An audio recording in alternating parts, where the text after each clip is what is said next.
What's up, everybody? Welcome back to another episode of the Busy Life Podcast.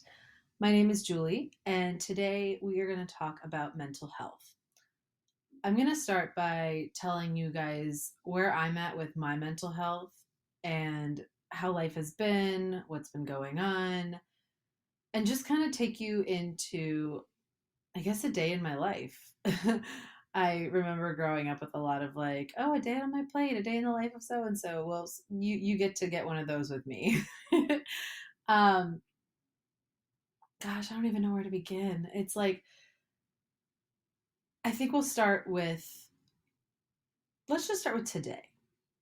As you guys know, these episodes are always and forever will be unscripted. My goal of this podcast is to show you guys that it is possible to live an authentic life the way that you want to live your life, despite how busy, stressful, or how much anxiety or depression you have. You can do things that you want to do. You can put your mind to it and you can push through and you can live the life that you've always dreamed.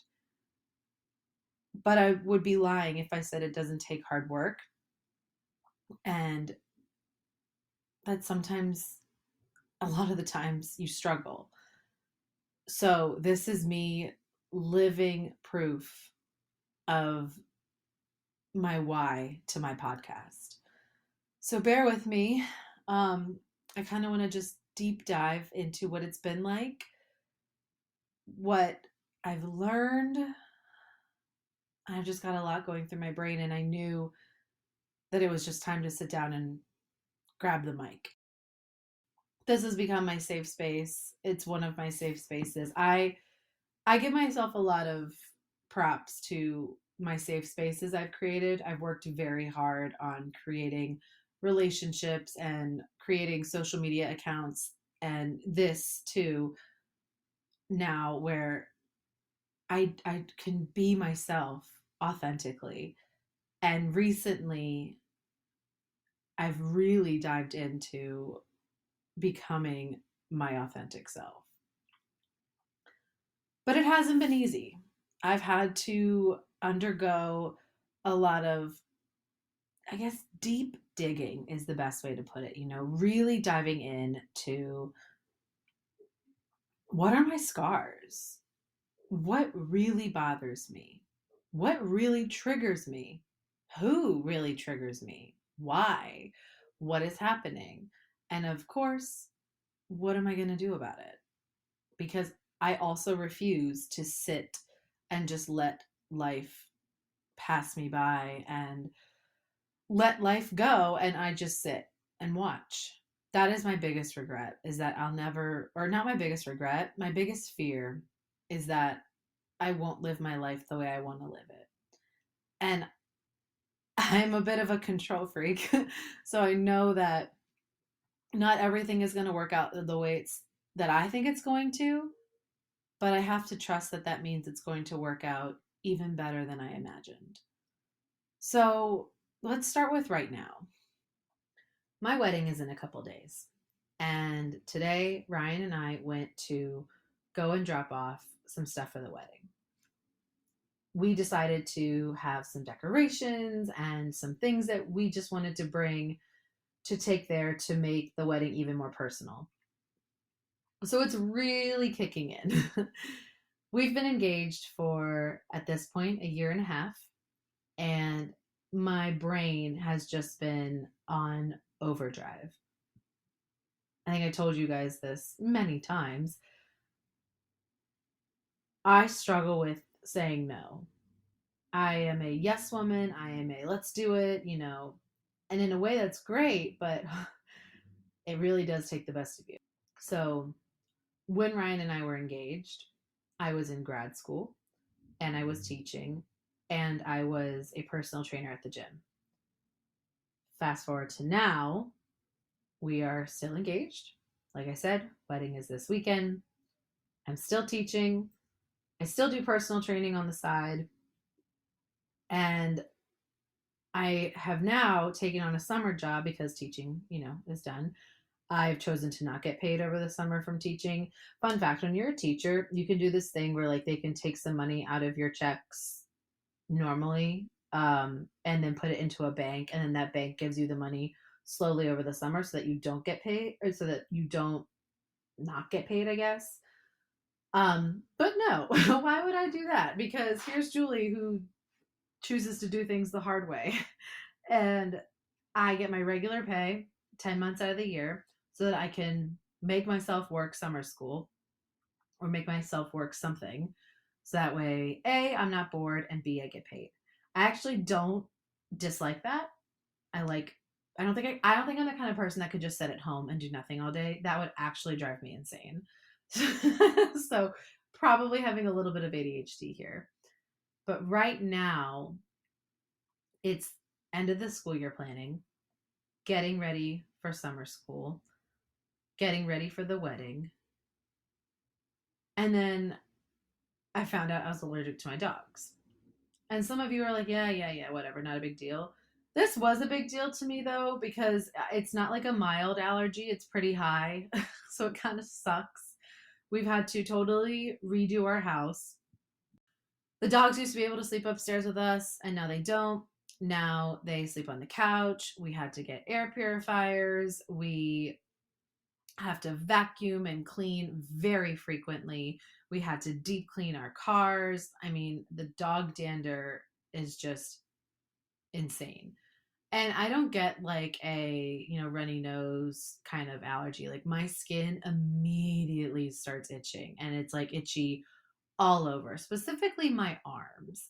So maybe if any of you are, you know, a doctor or hear this and you're like, oh, yeah, I've got some ideas, I'm open to them.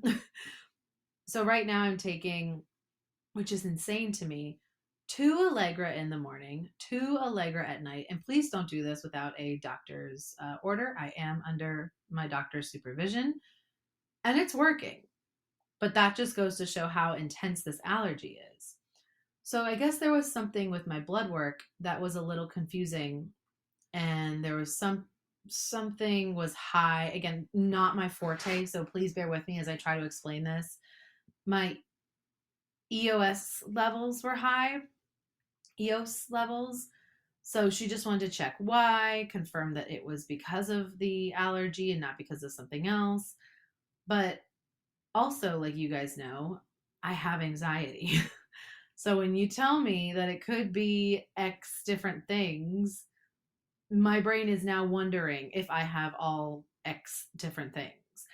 Is it pneumonia? Is it rheumatoid arthritis? Is it cancer? Is it a GI infection? Is it a parasite? Is it this? Is it that? And knock on wood, and hopefully it's just allergies. But my brain can't think like that, and it can't process that right now because it's on overdrive, and it has been on overdrive for a very, very long time.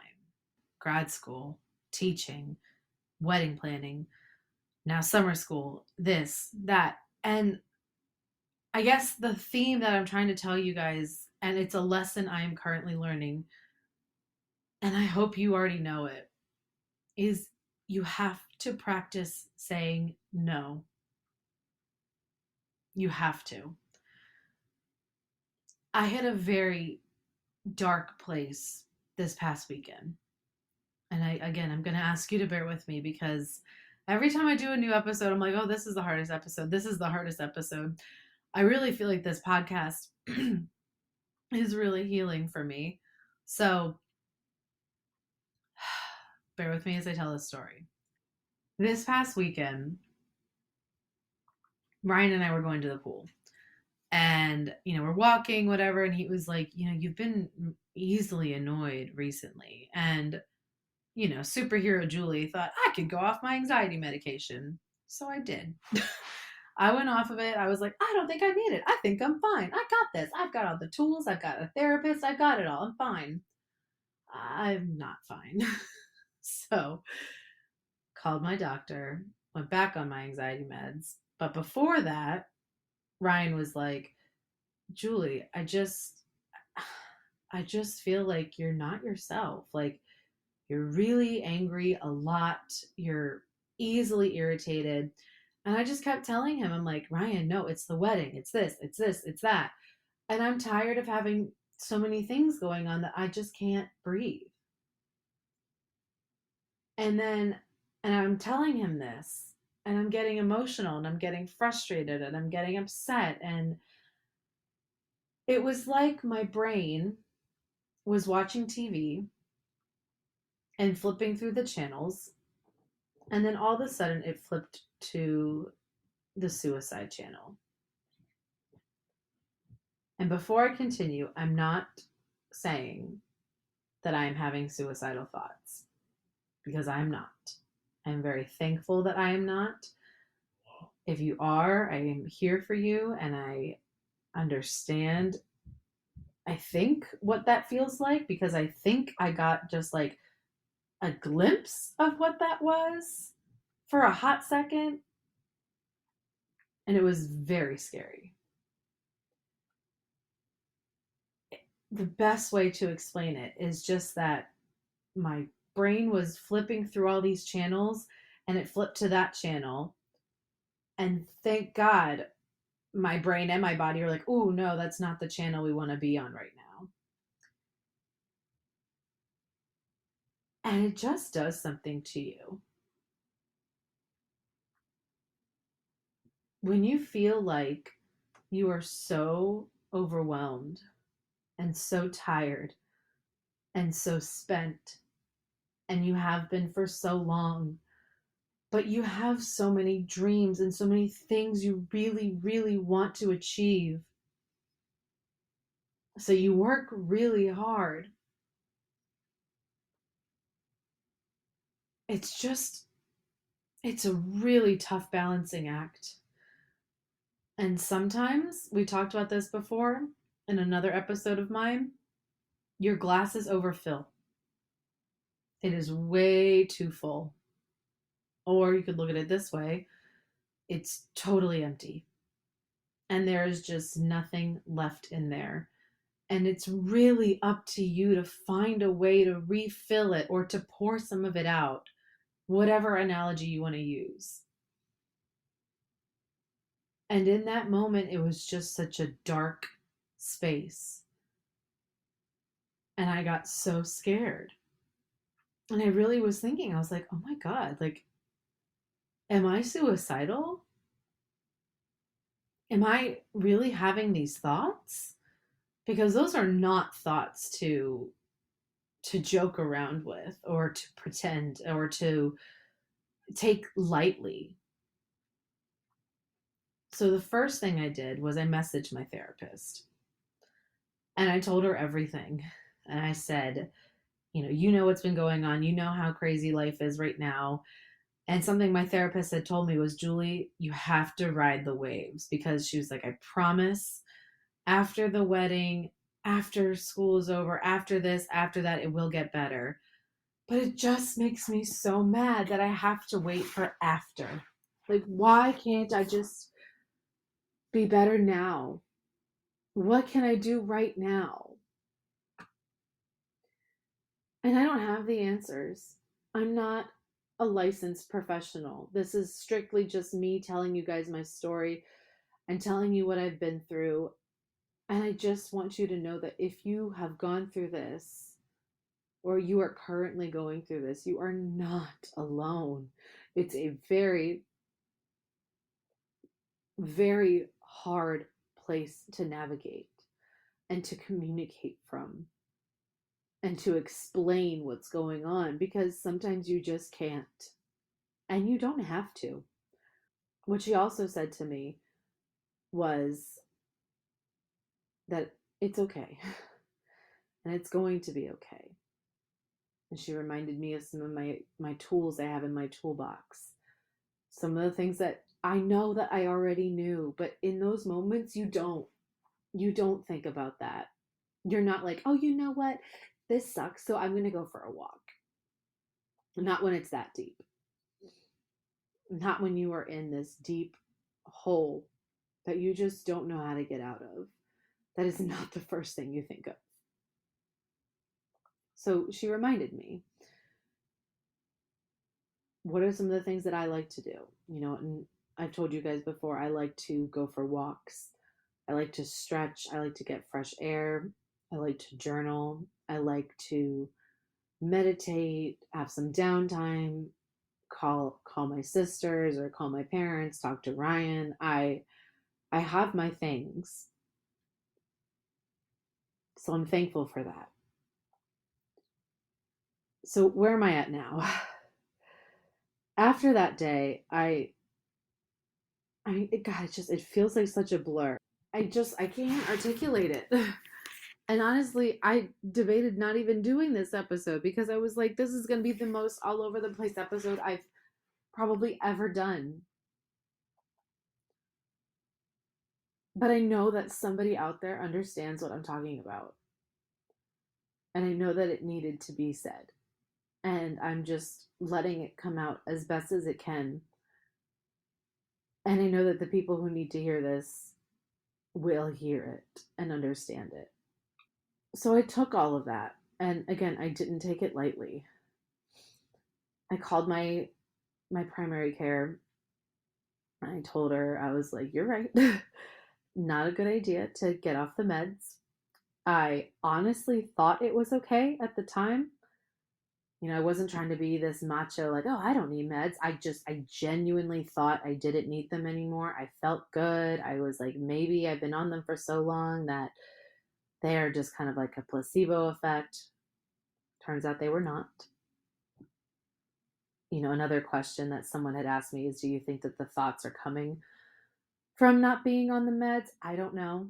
Again, I'm not a doctor. I am not a therapist. I am not a licensed professional in any of these fields.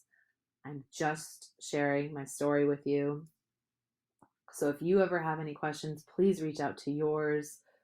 Find one that you trust and that cares about you. I know mine does. Mine has called me frequently now just to see how I'm doing. But having that experience, even as tiny or as big, however you want to view it, having that experience shook me. And it scared the crap out of me. And then waiting on this allergy blood work has also made it 10 times harder. And maybe if I didn't have 100 other things going on at once, maybe I could handle it a little bit better. But right now I can't, and I'm not apologizing for it because life ebbs and flows, and sometimes there's just things that happen that in certain seasons it's not so bad, and in other seasons it's really bad. So in the end, I don't really know what to expect. That's why I've been so vocal about where I'm at, because I don't know how to articulate it. I don't know what to do. I know that keeping a routine has helped. I know that being around people who make me feel good helps. And I know that it comes and it goes. It sounds like that classic phrase, like, I'm okay, but I'm really not okay. No, I'm not having suicidal thoughts. It was just like this awareness that made me have so much empathy and feel so much empathy for those people who do. Because I think I walked into a room where those people live. And it was a really scary room to be in. And I'm so thankful that I had the strength to come out and say that that's not it. Because I don't believe that suicide means you want to end your life. I think it means you want to end your pain. And I feel pain too. And I felt darkness a lot recently. And I know I have so many blessings and so many things to be thankful for. But it's really, really hard to pull yourself out of that hole no matter how many tools you have, no matter if you have a podcast where you scream all the tools you have to the roof and out, it does not matter. When you are in that hole, it is so hard to come out. So if you're going through that, I feel you. Please don't give up, please. I feel like, in my humble opinion, because again, I don't know a lot about this, I am not going to ever pretend like I am an expert on any of this. I am just speaking from personal experience. I feel like I just touched that world. And that was enough. That was enough to make my body realize that I deserve better and that my life deserves better and it can be better. And I knew those things too, but God, that was a wake up call. So if you live in that world, please, please, please reach out for help. Maybe it's not a suicide world. Maybe it's a depression world. Maybe it's an anxiety world. Maybe it's the eating disorder world or the body image world, because I've touched those doors too. And I've lived in some of those worlds too. And they don't last forever, but sometimes you're in them longer than you want to be.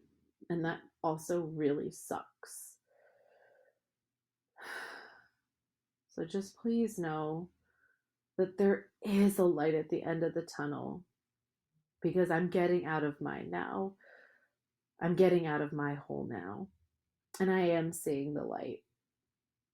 And I am still looking for a way to manage the stress, to not feel like I have to wait for something to be over to be happy again.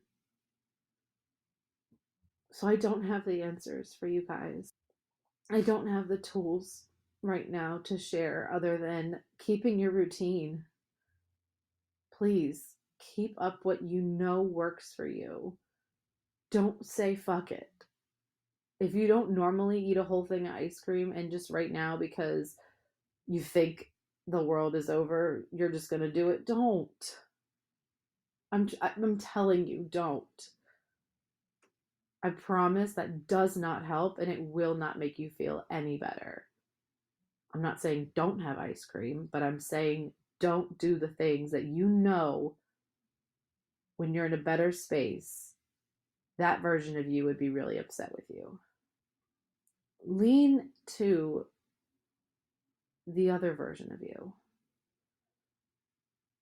the more consistent version of you, the version of you that you want to be, the version of you that sees this authentic life, and she sees you in this hole and she is extending her hand to you. Reach to her. Think about it this way. What would she do? And it might not be easy to come up with that answer right away. But what would she do? How can she help you? We need to look in the mirror and find ourselves as an ally. And remember that anxiety, depression, those are feelings and thoughts. They are not who we are. Remember to reach out. Please talk to your therapist if you have one, or talk to your doctor or a family member or a friend. This episode basically sounds very similar to my stress management episode, but I just wanted you guys to hear it in real time. I will always be authentic on here. I will always do what I say and practice what I preach. And I will never tell you to do something that I would never do. So, where am I hoping to go? With summer school, I'm hoping to have learned how to do a brand new job. I'm hoping to have learned new skills, new ways to grow as a teacher, and to watch myself develop as a leader. With the wedding, instead of looking at it as the end of a very long planning period where I've been exhausted, I'm going to look at it as the beginning of my new and beautiful life with Ryan and think about the amazing things that we get to do together. With my dark thoughts, I'm going to use them as an awareness and an awakening to remind myself that it is necessary to take care of my mental health. And even though I always knew that deep down, my weakness is that I tend to forget it. Or I think I'm doing the things that are good for me when maybe they are in other parts of my life or other times of my life, but not in that time. And what I mean by that is, like, for example, I love a good gym session. I've been a massive fan of Kelsey Wells' Power Program ever since it came out. And right now it's just very hard to get to the gym and do a lifting session. So right now is not the time for that. And I've had to make conscious efforts to tell myself that you're not going to gain all that weight back. You're not going to all of a sudden look like the way your brain thinks you will look like if you don't work out the week before your wedding. No. What I am going to do is I'm doing some stretches. I will go and do a power session here and there if I have it in me. But if it's not what's going to serve me, then I won't. I'll go for a walk. Y'all know I love my walks. I'm telling you, a walk heals anything. Not a doctor, but if that is the one thing I can prescribe to you, go for a walk. I stretch a lot right now, just reconnecting with my body because I can feel like something is slipping away. So I'm bringing her back. And it is working. Me last weekend compared to me this weekend are two different versions of me. And I love both of them. Neither one of them did anything wrong. We're a human, and we are allowed and supposed to feel. You are supposed to cry. You are supposed to find those scars and unravel them and understand them and heal every part of you. And you can't do that if you're constantly on the move. You can't do that if you are not giving yourself the proper things it needs. And you can't do that if you're being inflexible. So, do I feel like this summer job was a regret? No. I'm very excited to be able to take on this summer job. It is truly an honor. And I really do think I'm going to grow a lot from it. It's just a lot right now. Do I regret the wedding? Absolutely not. This has been my biggest project, and I feel like one of the most special ways that I can communicate who Ryan and I are through one beautiful, special day. And because I care so much, I have poured every ounce of my being into this wedding. Work-wise, too, as a teacher, I also have no regrets there. Teaching is hard. So, all in all, there's nothing I can take away here. Can't take away the blood work. I need to know what's going on inside my body. But I can take away the what if it's this thoughts. Because it is what it is. And whatever it is, I will be okay. I'm sure in my gut, I know I will be more than okay. It's okay to not know. It's okay to be overwhelmed. It's normal to go through seasons of life where there's just too much. But it's not okay to neglect yourself. And it's not okay to not listen to yourself. I mean, again, we had a whole episode on being heard. Are you hearing yourself? Are you seeing yourself? Give yourself a little bit of grace if you haven't been. Because that's what I'm doing.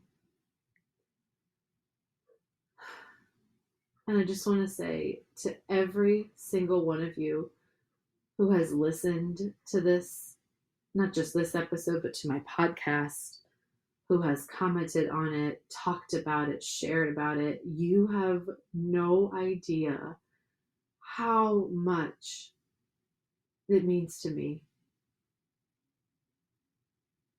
This podcast is really, really healing for me.